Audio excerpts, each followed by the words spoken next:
Olá, vamos começar o programa de hoje falando de um alimento que é bem dizer sinônimo de mineiridade, o queijo. Estudiosos e trabalhadores da região do Cerro falam sobre este patrimônio material e a luta para a preservação do tradicional quarto de queijo. E ainda, um luthier que tira som de instrumentos fabricados com diferentes materiais, inclusive reciclados.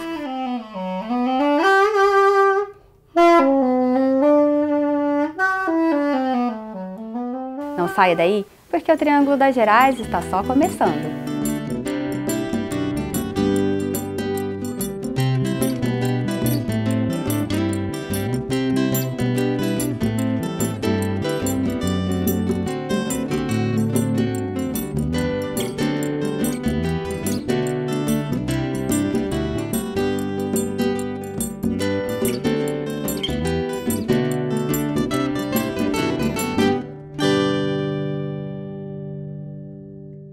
Patrocínio Algar, gente servindo gente. Incentivo, Lei Estadual de Incentivo à Cultura de Minas Gerais. O queijo da região do Cerro é patrimônio imaterial, mas como preservá-lo com as imposições sanitárias? As constantes mudanças e alterações ameaçam o paladar e até mesmo a produção. Saiba por quê.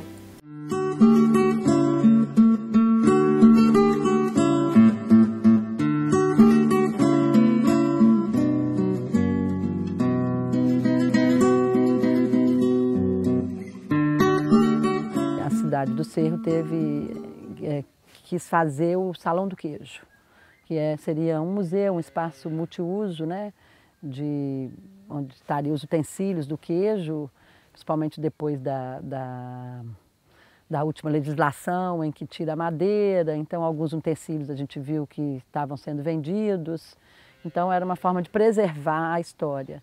E aí eu fui chamada para compor essa equipe e escrever um projeto de história para o salão.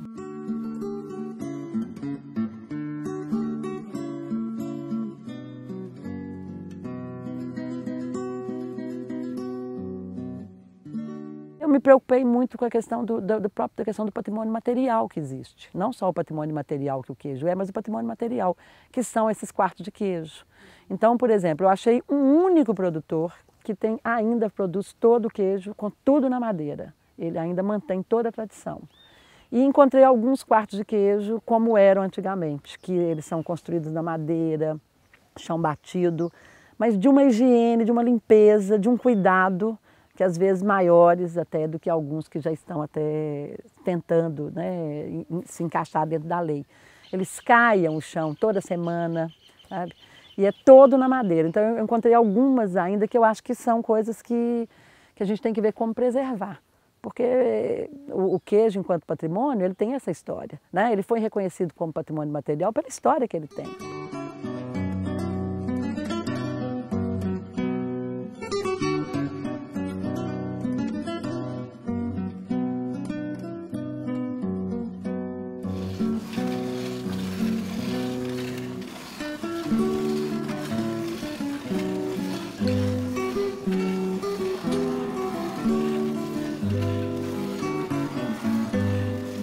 São 11 municípios que formam esse território do queijo do Cerro artesanal, né, que é feito com leite cru. E interessante, aqui nessa região de Conceição, eu encontrei algumas fazendas que fazem queijo de búfala. Alguns assim, fazem a mussarela e outros fazem esse queijo, o nosso queijo de leite cru, mas com o leite de búfala.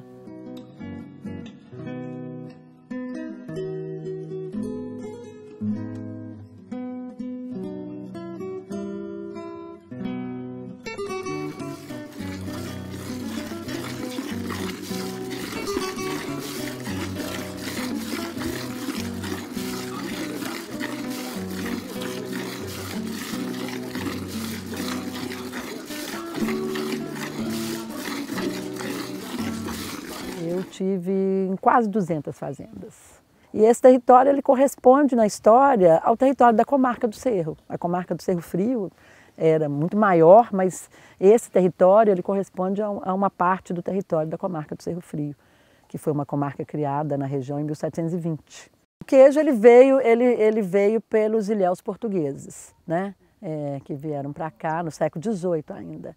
E tem algumas histórias assim que a gente sabe, assim, o queijo a princípio ele deve ter sido para consumo, né? Eles vieram e faziam mais para consumo. E tem algumas histórias assim, como é que a gente percebe que ele passou a ser um produto comercial, por exemplo. Tem documentos, né, de 1772, por exemplo, tem um documento em que fala dos postos de fiscalização. Então esse documento, o Conde de Valadares manda furar os queijos que passavam pelo posto de fiscalização saindo aqui da região do Cerro Frio, para tentar coibir o contrabando de ouro e diamante, né? Então eles deviam colocar para que não colocassem nada dentro do queijo que não fosse a massa do queijo, né? Então tem esse documento, a gente acha também algumas posturas de vendas, né? De vendas de queijo ainda no século XVIII, né? E já no século XIX a gente tem o Debré, no livro dele, ele fala a respeito da mudança da região na questão da natureza, né? Que ele fala que essa região entre Vila Rica e Vila do Príncipe, o Cerro era chamado Vila do Príncipe, não era o primeiro nome, as matas estavam dando lugar às pastagens. Então já mostra aí que já havia uma preocupação com a criação de gado, né? Com o fazer do queijo, já no século XIX, então essa produção já tinha aumentado, né?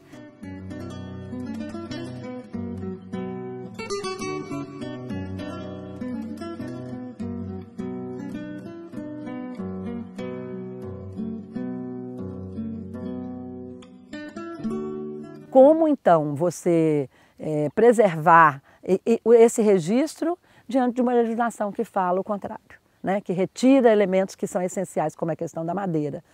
E uma coisa que é interessante na questão da retirada da madeira é porque um elemento principal, que é o pingo, né? Que é esse fermento natural retirado do próprio fazer do queijo, eles não estão conseguindo fazer um bom pingo com essas bancas novas, principalmente com a banca de pedra, porque ela é fria, né?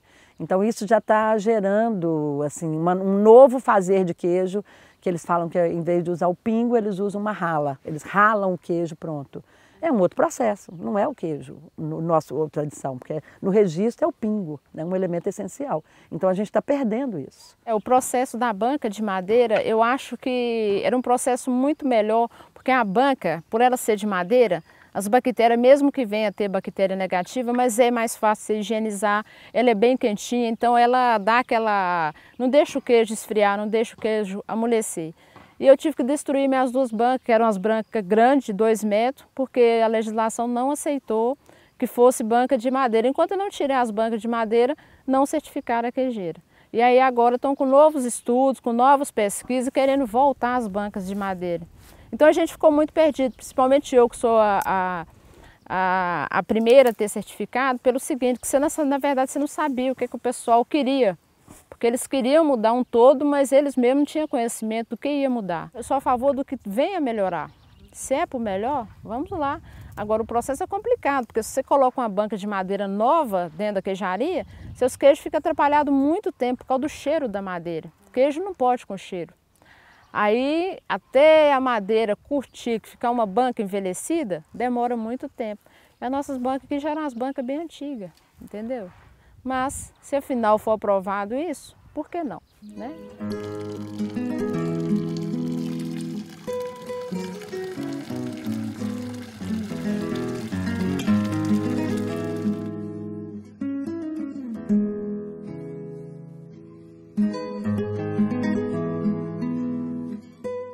Há uma resistência muito grande de alguns de retirar a madeira, porque eles veem o vizinho do lado com a dificuldade de fazer. Ele fala, não vou perder meu produto, porque ele já tem um mercado, né?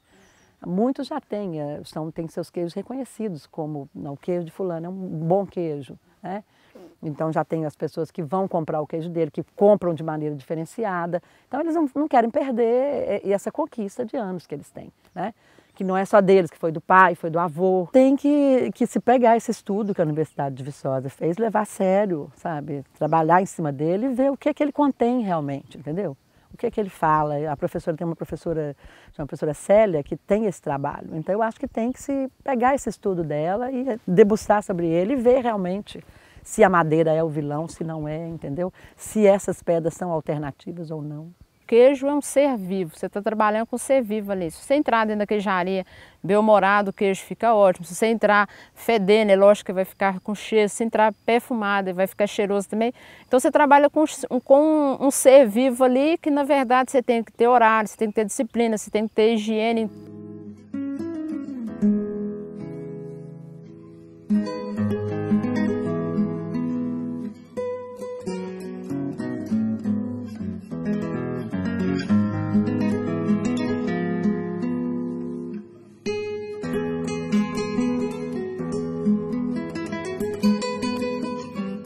Eu vi muito nas fazendas antigas a tradição de se ter o quarto de queijo embaixo da casa, né? Até alguns fazendeiros me falaram da questão assim, do clima favorável, né? Por causa da questão de ser mais frio, né? O queijo não pode um ambiente com muito calor, porque ele fermenta, né?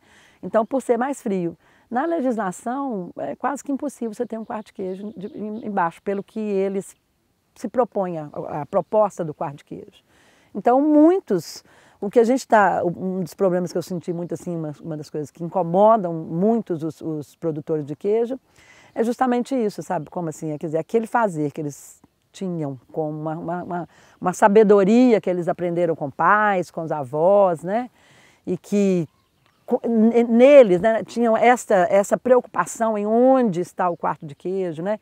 Essa preocupação a lei não traz, né? A lei, ela veio, mas ela tem um trabalho grande com a questão da higiene. Eu acho que é fundamental a questão da higiene e sanitarismo, né? É fundamental, tanto que todo produtor fala isso. A higiene é necessária, lógico, né?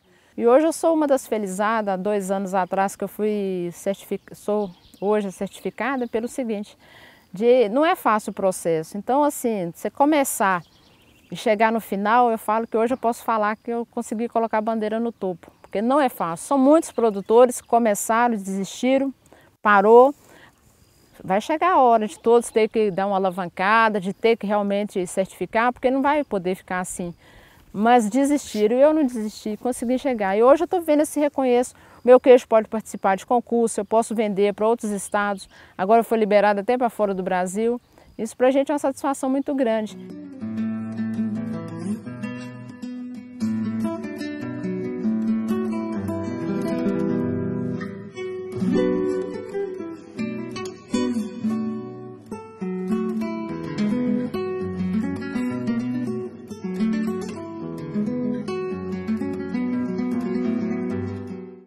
O Triângulo das Gerais volta já. Continue com a gente.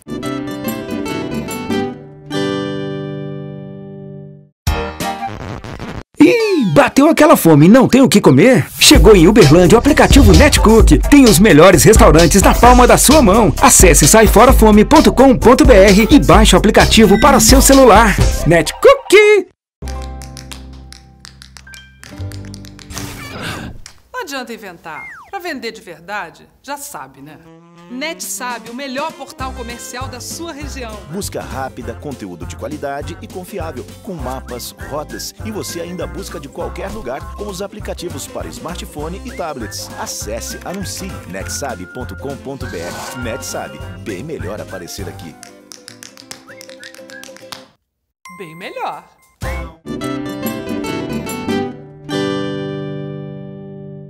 Em Ouro Preto, a equipe do Triângulo das Gerais conheceu um luthier que fabrica rabecas e outros instrumentos musicais a partir de materiais reciclados, inclusive panelas.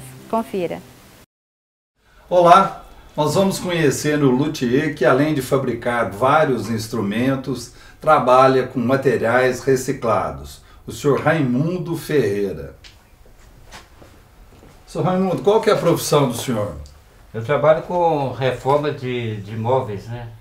E aí trabalho à noite, que eu trabalho com fabricação de instrumentos com materiais reciclados e instrumentos também de madeira para a gente fazer entrega, para rabecas, negócio assim. E como que a música entrou na vida do senhor? A música, a gente já tem a música assim na cabeça, né? Desde criança que a gente já começou a aprender a tocar alguns instrumentos, toca negócio e através de alguns grupos musicais que a gente participou também, aquela coisa vai crescendo assim e tal, e E a gente vai... Qual instrumento que o senhor toca? Eu toco um pouquinho rabeca e violão e bandolim. No caso. E como que surgiu a ideia do senhor, além de tocar rabeca, também passar a fabricar? E a gente foi participando de vários grupos musicais aqui de Ouro Preto, inclusive um grupo Viola de Folia, né, que foi fundado aqui em Ouro Preto aqui, e através do Vicente Gomes e os outros colegas aí, porque aqui em Ouro Preto a gente não encontrava para comprar, né, a rabeca, no caso aí, então a gente teve a ideia de construir. E a gente incentivado também pela própria profissão de trabalhos de carpintaria, aí a gente já tinha assim, ideia assim, de como trabalhar na madeira, que negócio tudo, foi surgindo a ideia de criar também alguns instrumentos, que negócio.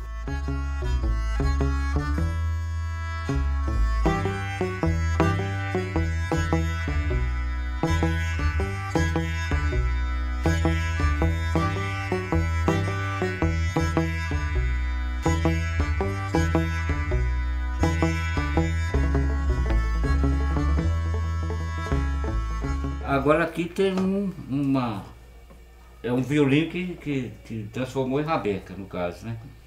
É porque ele estava todo estragado, aí eu dei uma reformada nele e dei uma restaurada nele e ficou tipo uma rabeca mesmo, no caso, né? Aí dá um som de rabeca mesmo.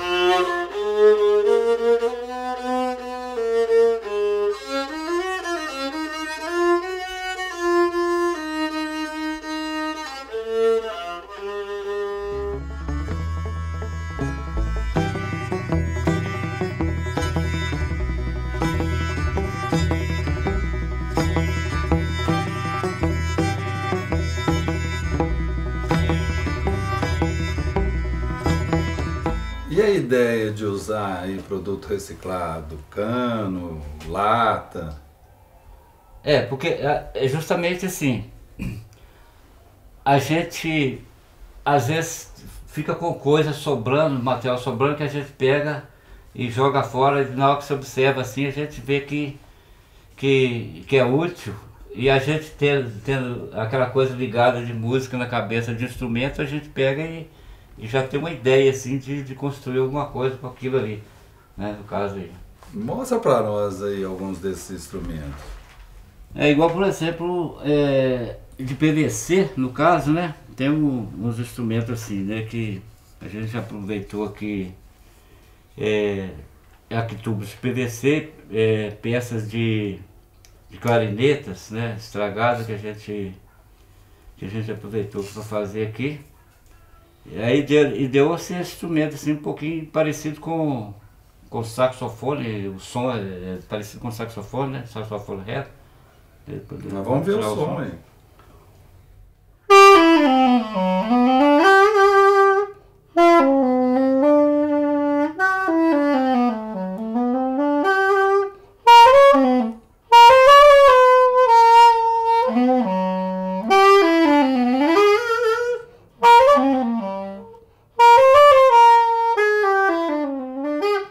Então dá um som parecido com saxofone, né?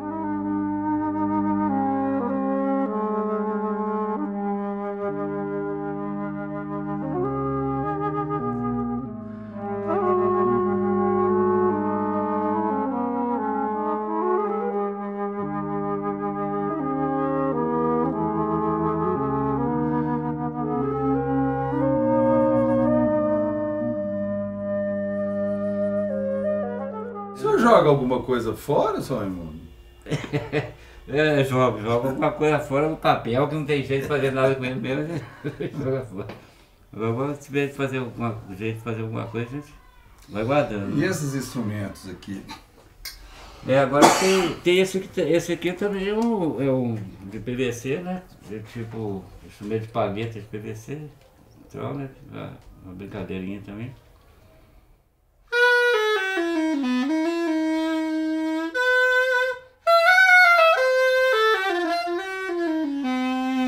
Um som um pouquinho parecido com clarineta também, né?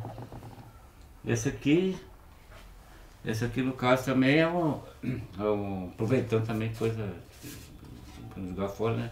Caixote, tábua de caixote de fruta, né? Aí ficou uma rabeca sextavada, né? No caso aí.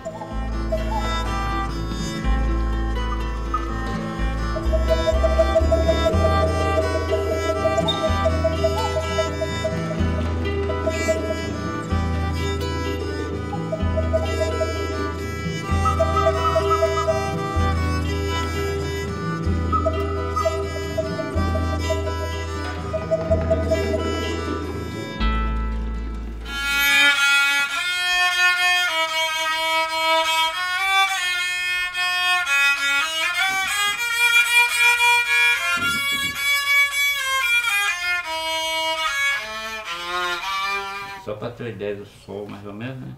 Engraçado, São Raimundo. Eu vejo aqui, eu olho aqui, para mim, eu vejo quase que um elemento religioso. Sabe o que a ideia que eu tive aqui, sabe o que é? É justamente mais bem ligado a isso mesmo. Aquela esfinge de Gizé, é a cabecinha que dá, né? A esfinge de Gizé. E qual que é o destino desses instrumentos? Olha, esse instrumento é o seguinte, de vez em quando chega alguma pessoa que interessa e compra, no caso, né? E tem uns que a gente já faz assim, que as pessoas já encomendam, né? A rabeca, por exemplo, as pessoas já conhecem, né?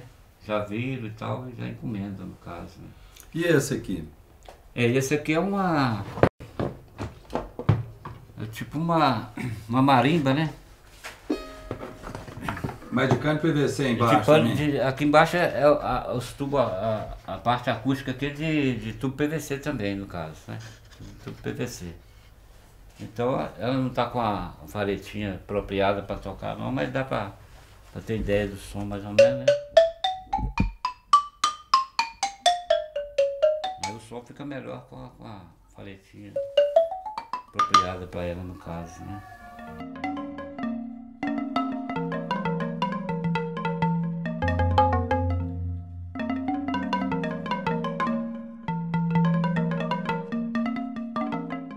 Essa aqui dá um formato diferente também, né? Tá faltando aqui, né? As de que é essa aqui? Essa aqui é madeira de pinho mesmo, né? Madeira de pinho mesmo, madeira. E qual foi a ideia desse desenho? Isso aqui simplesmente. A ideia aqui é o seguinte, é fazer uma rabeca de som de tonalidade mais grave, né? No caso. Então, aí eu aumentei aqui o volume do corpo da rabeca com essa curva aqui, né? Que deu. Aí não tem essa curva da lateral aqui que perde um pouquinho de volume físico aqui do instrumento, né?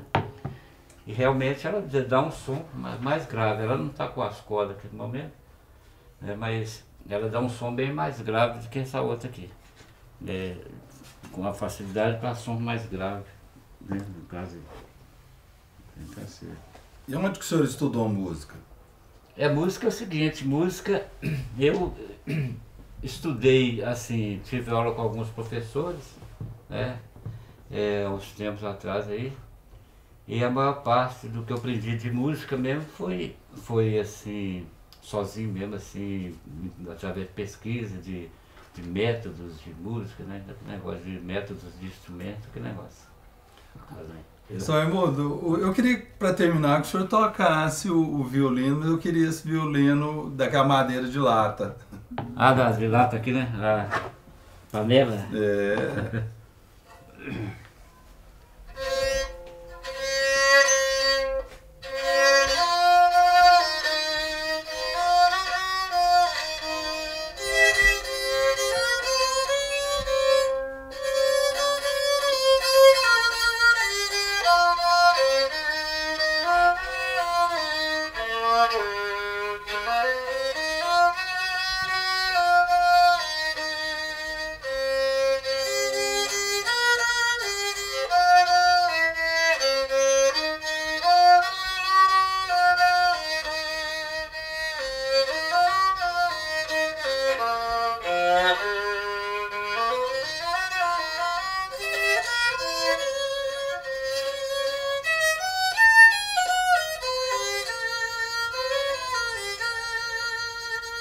só para ter uma ideia do som, mais ou menos, vocês que... Se um dia eu aprender a tocar se um dia eu aprender a tocar um instrumento, vou pedir para o senhor fazer um para mim. Ah, tranquilo. Com Muito prazer. obrigado. Obrigado, Serginho. Até a próxima. Muito obrigado. O Triângulo das Gerais fica por aqui. Mas se você quiser saber mais sobre o nosso programa, acesse o site triangulodasgerais.com.br. Obrigada pela audiência e até breve.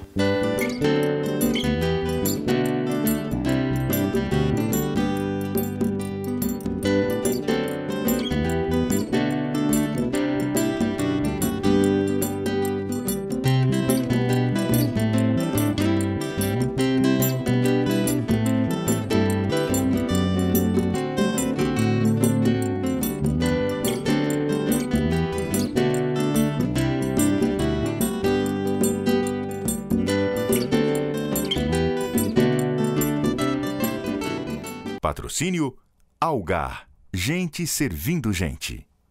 Incentivo. Lei Estadual de Incentivo à Cultura de Minas Gerais.